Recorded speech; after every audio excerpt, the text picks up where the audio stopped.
Salut à tous et bienvenue pour cette nouvelle vidéo de Battle Geek. Alors aujourd'hui on ne va pas du tout parler d'Overwatch mais d'un sujet complètement différent.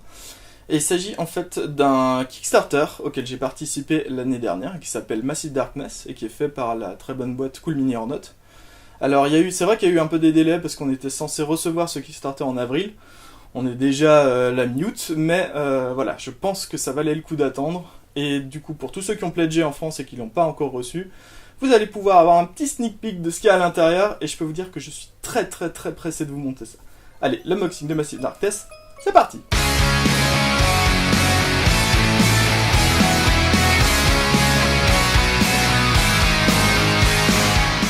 Donc c'est parti pour cet unboxing et on va tout de suite commencer par ouvrir cette maxi boîte énorme.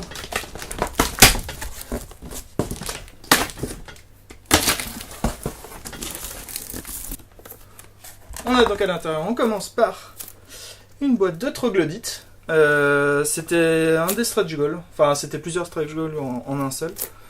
Donc la boîte de troglodytes qui sont des adversaires à battre dans le jeu.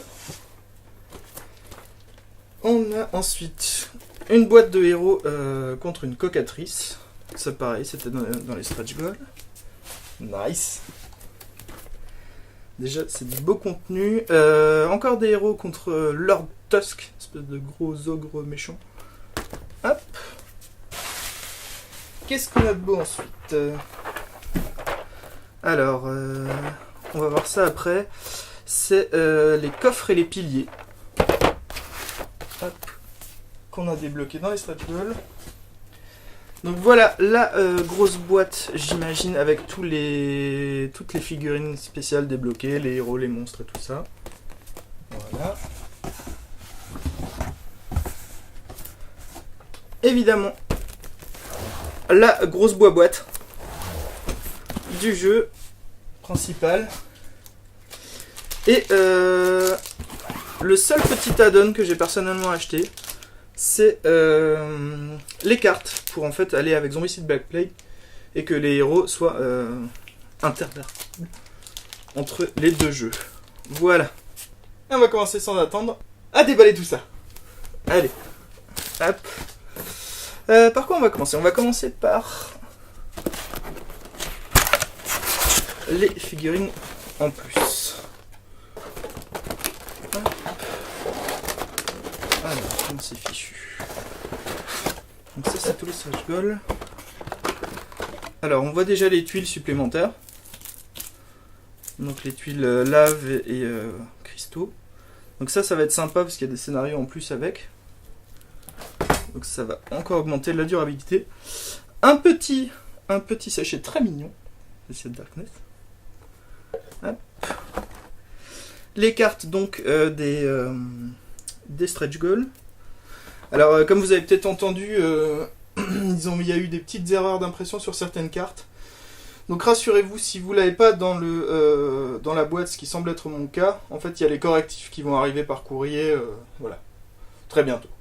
C'est prévu. Hop, des petits objets supplémentaires. Et des petits supplémentaires pour les personnages. Voilà. Hop. Alors, jetons un œil maintenant aux figurines un peu. Waouh! Waouh! Alors.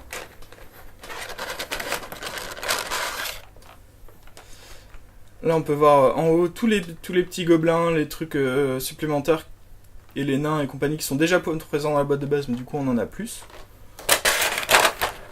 Et là tout un tas des figurines spéciales, la momie, des héros, l'ogre, Chromatis. Donc Chromatis la licorne, hyper stylé. Hop, un ogre à deux têtes. Les figurines sont évidemment ultra classe, hein, c'était attendu, mais un golem. Ça va être un plaisir de peindre tout ça. Le tigre-garou. Très sympa.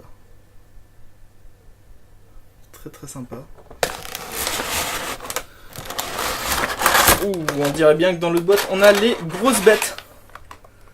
Les grosses bêtes. Ça déconne pas sur la taille, hein. Là pour le coup. C'est assez impressionnant.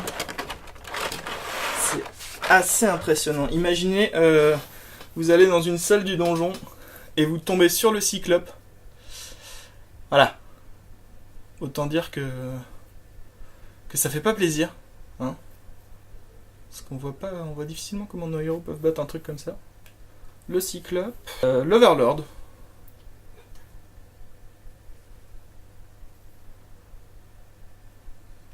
Très sympa. Le cauchemar, une espèce de bestiole. J'aurais presque l'utiliser pour Nurgle pour mon armée du chaos, celle-là. Hein. Un peu une tête de l'emploi. Un démon, très beau. Très très beau. On se dit quand on voit tout ça que ça fait un peu flipper. Hein, quand on se dit qu'on va croiser tout ça dans le jeu. L'ours-garou. Il va falloir que nos héros ils soient vachement stuffés. Le troll.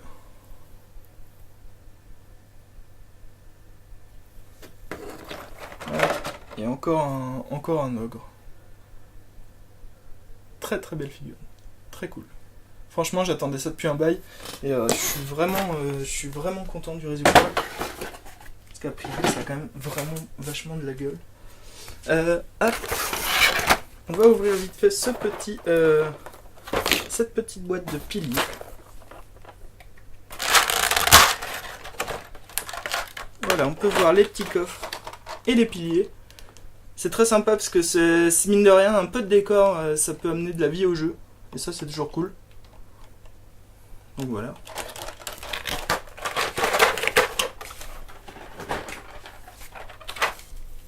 Ensuite, on va ouvrir la boîte des sorciers contre le Lord Tusk. Je suis pressé de voir quelle tête il a, ce Lord Tusk. Et voilà. Le bon Lord Tusk au hachoir. Très sympa. Son hachoir doit faire la taille de 2 héros réunis. Hop. Et 3 petits héros bien sympas. Une elfe. Un sorcier. Et un assassin. Autant dire qu'avec le pack de conversion Zombicide Black Plague, ça va faire beaucoup de héros. Ça va faire un sacré tas de héros. La cocatrice. Que voilà.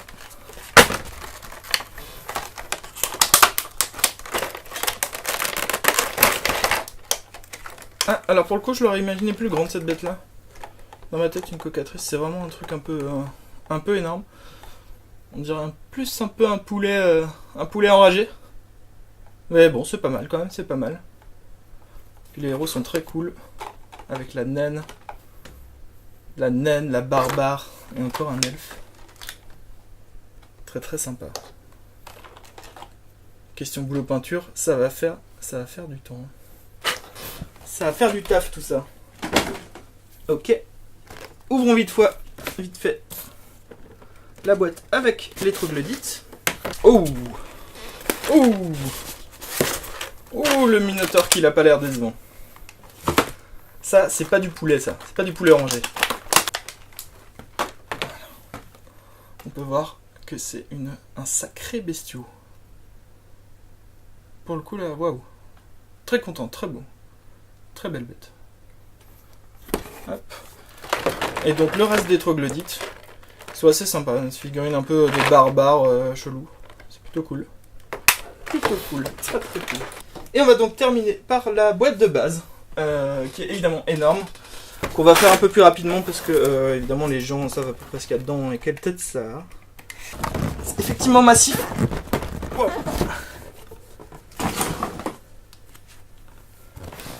On retrouve donc le livre de règles que je suis évidemment très pressé de bouquiner en français et de jouer. Ah non, c'est pas en français, c'est en anglais pour le coup. Bah, très bien, ça me va aussi. Hop. Ah, c'est marrant, j'avais l'impression qu'on avait le choix entre les pledges français ou anglais. Je me rappelle plus, bon c'est pas très grave. Les jetons. La X-Wing, c'est très cool. Une boîte avec ce que j'imagine être les figurines. les tuiles de jeu, donc comme Zombicide Black Plague réversible. Donc ça vous fait un tas de décors possibles, c'est plutôt cool. Les cartes des personnages évidemment. Des dés aux couleurs de l'arc-en-ciel, c'est très beau. Hop. Tous les objets spéciaux, voilà, qu'on loot en fait sur les créatures qu'on abat au cours du jeu. Et les tuiles pour les personnages. Hop. Alors, je fais un petit œil aux figurines.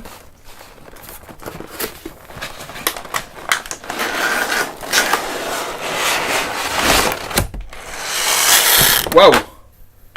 Ça en fait une dose, hein. Alors là, pour le coup, on n'est pas déçus. Tous les méchants, donc les nains, des gobelins, des orques, des saloperies qu'il va falloir tuer, c'est très très bien. En masse. Les tuiles, dans le, enfin les dashboards de personnages, dans le style de Zombicide Black Plague. Donc c'est très pratique et c'est très lisible. Donc je suis très content qu'ils aient refait ce système-là. C'est plutôt cool. Hop. Et donc, la boîte. Vous voyez, avec les pour reconnaître les couleurs des personnages, les 6 héros principaux du jeu, quelques monstres encore qui restent, c'est les agents, il me semble, qui sont un peu plus forts que les autres. Et pour finir, les grosses bêtes de la boîte. Oh, une bonne grosse araignée. J'ai un pote qui adorerait ça. Petite dédicace Benji, si tu m'entends.